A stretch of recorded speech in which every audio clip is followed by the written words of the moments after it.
The last couple of weeks in the Gospel of Matthew, we've been talking about the call, Jesus' call of the disciples, and what it means, the cost and the joy of discipleship, the hospitality aspects, the courageous aspects that it takes to be a follower of Jesus.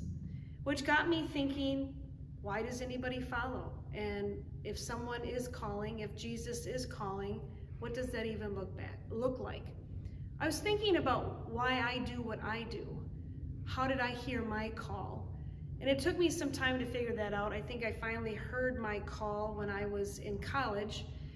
And yet I think I was called officially on the day I was confirmed when I was 14 years old.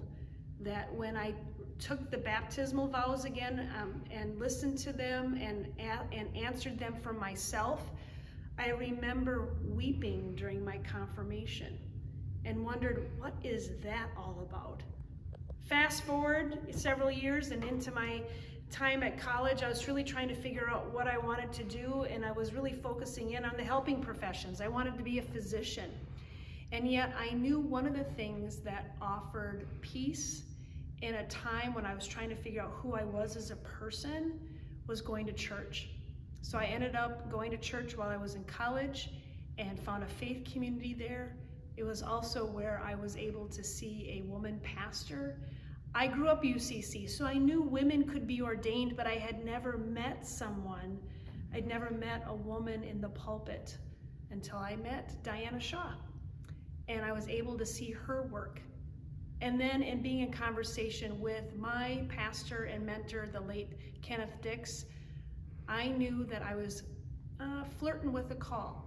And then when I finally answered and got in touch with some folks at United Theological Seminary of the Twin Cities, it solidified that. But why do I do what I do? It's out of service, it's out of love, it's out of the ability to listen with care and compassion. And frankly, I love what I do.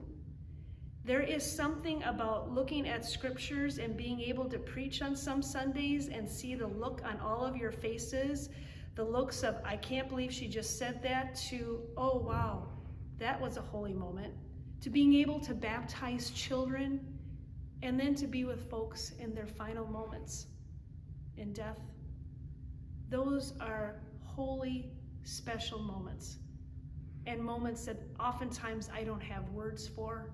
It has all the feels. So my friends, what gives you joy? What gives you purpose? Why do you do what you do? Is it something that you can leap out of bed? Do you have a hobby that you really enjoy that you'd like to figure out how to make that into something more? Whatever it is, I know that I am grateful for listening and hearing the call, though I had to have a little help in that journey. I hope that you too are able to see how God is working through you to do the work that you are called to do. May God's light and love be with you on this day as we do this most holy work. And I thank you for the ability and the opportunity to journey with you in this time and in this season to do this work of calling, this work of listening, this work of sharing compassion and love. God's light and love be with you on this day, and I look forward to seeing you real soon.